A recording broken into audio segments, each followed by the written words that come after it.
A new TDS update brings the conclusion to the Halloween 2024 event as we know it, Night 3. Everyone tried to beat this somewhat difficult game mode and there's a mixed reception of how it was executed. Many people dislike how it was too hard or too laggy. And some people love that there is 2 event tower and one of them is a silly looking girl who looks familiar to that one certain character from another game. Well, I think I'm going a little sidetrack here because this video is about the one badge that takes over 1 hour to get. And what is that badge exactly?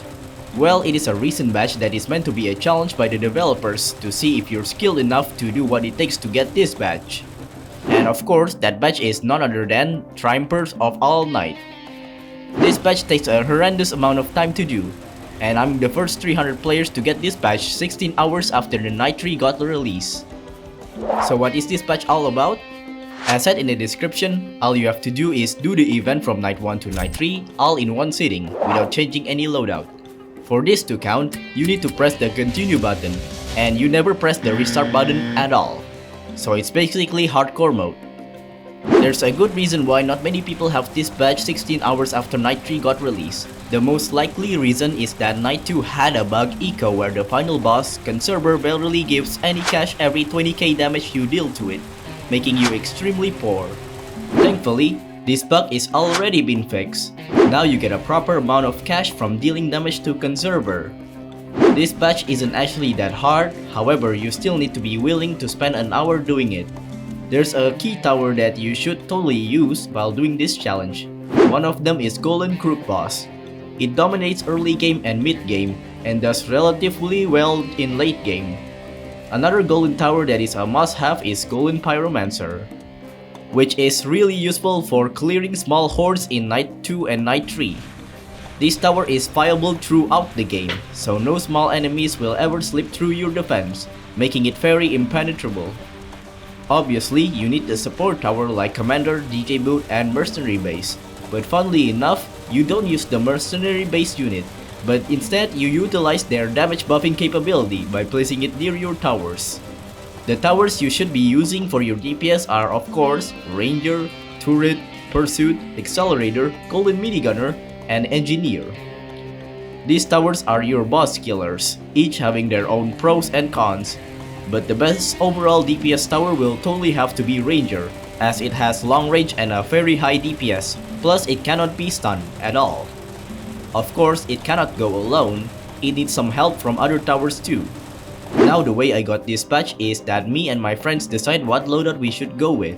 As I have already done Night 3, I think I know the best loadout for me and my friend to conquer all night in one sitting.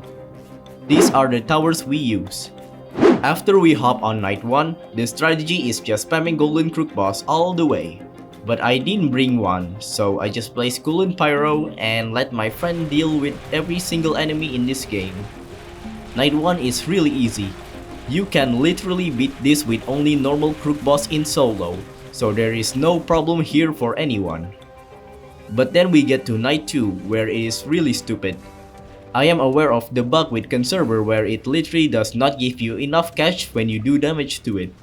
To counter this, I asked my friend to just go straight for Max DJ Boot for its green track discount.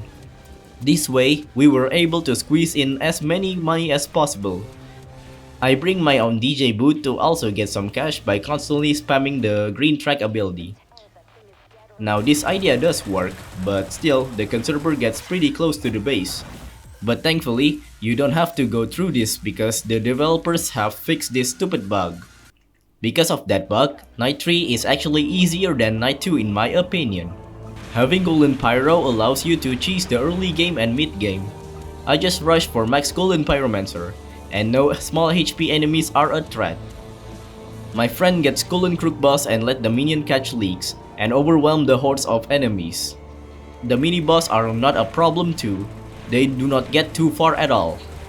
All we need to worry is the final boss and that's it.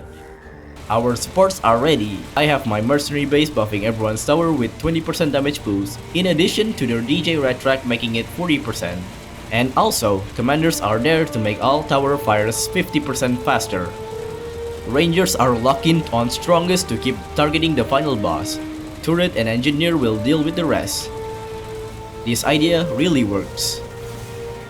Now as a reward to all of this, you get an exclusive charm and name tags for your endeavor. This looks very cool. And the charm is just this guy. Yuck! But anyways, that is all for this video. If you wanna do this badge too, I may make a video on how to beat it if you're struggling with it. I spent 1 hour on this, so you should be doing this at a good time where you have a lot of time without being interrupted. And as always, don't forget to subscribe and like this video. And thanks for watching.